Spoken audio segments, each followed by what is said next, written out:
believed that if you could do good things for other people, you had a moral obligation to do those things. That's what's at stake here. Not choice, responsibility. Like everyone else, Tobey Maguire's Spider-Man was one of the first superhero movies I've watched. I still won't forget how he shared his kiss with Mary Jane in the rain. I still won't forget how he stopped that train. I still won't forget how his best friend saved him even after everything they've gone through.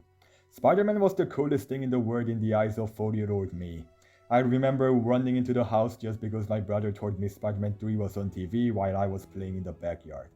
Superhero genre as a whole has played a big part in my life. They really shaped who I am. It's actually this genre itself that got me into movies. Without Tobey Maguire's Spider-Man, I would have never been into superhero movies. Without this Spider-Man, I wouldn't have been who I am now. This big part of my life that makes me feel like me would be missing. Every time I want to give up on such thing called morality, every time I want to be selfish, I remind myself of the words from these movies. I remind myself to be honest and fair. I remind myself that sometimes to do the right thing, I have to be steady and sacrifice things I love, even if they are my dreams. Andrew's Amazing Spider-Man 2 was one of the movies I rewatched every time I was bored, along with Frozen and How to Train Your Dragon 2.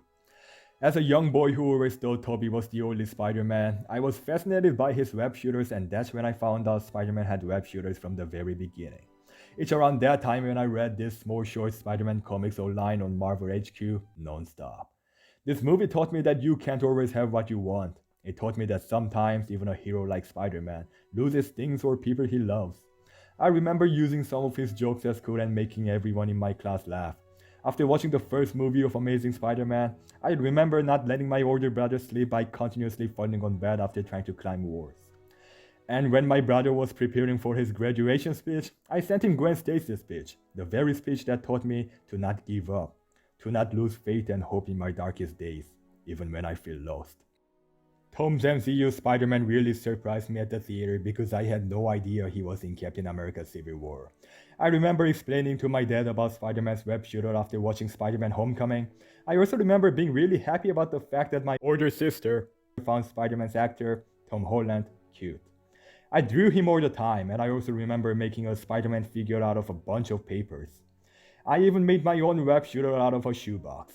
Watching Spider-Man hold Tony, crying to him that how much he doesn't want to go, made me tear up while watching a movie for the first time in my life. And I was seriously stressed when there was a rumor Spider-Man may not be a part of MCU anymore. It's memories like this that make Spider-Man so special to me. There are so many heroes I like and love that have helped me shape up who I am, but Spider-Man was really there for me from the very beginning, from as long as I can remember. Spider-Man taught me friendship, forgiveness, honesty, fairness, justice, love, and responsibility. With zero exaggeration, I truly can't imagine myself without Spider-Man, or, or the superhero genre as a whole. Seeing Spider-Man lose, cry, hate, and screw things up to rise up again really hurt me a lot. Spider-Man movies are more than just movies to me. Spider-Man movies were and always will be my inspirations. To be honest, to be fair, and to always stand up for the right thing, no matter how hard it is to do so. And I'm sure Spider-Man, whether it's Tobey, Andrew, or Tom, maybe even Miles and Gwen, taught you these lessons and helped you to do the right thing at some part of your life. No Way Home is a really meaningful movie to me in every way possible.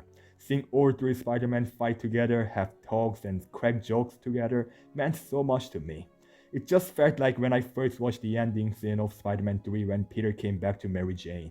It just felt like when I first watched the ending scene of The Amazing Spider-Man 2 when Peter wore the mask again to protect the city despite losing the one he loved. When Tobey, Andrew, and Tom talked about responsibility, sharing what they've been through, telling each other about Uncle Ben and Gwen Stacy, I didn't even notice teardrops from my eyes slowly running through my cheeks. Andrew's Peter sobbing after saving Michelle Jones, Tobey Maguire's Peter stopping Tom Holland's Peter from killing Willem Dafoe's Green Goblin meant so much to me. Their music playing in the back really got my heart beating fast, seeing Tobey's Peter and Andrew's Peter waving at each other while they slowly fade away. Tom's Peter swinging through the city in his comic accurate suit made me love the fact that I'm alive. Thank you, Spider-Man, for being there for me in my life. teaching me so many valuable lessons that I still try my best to follow when I know how hard it is to do so. Thank you for teaching me that with great power comes great responsibility. I believe there's a hero in all of us that keeps us honest, gives us strength, makes us noble, and finally allows us to die with pride, even though sometimes we have to be steady and give up the thing we want the most, even our dreams.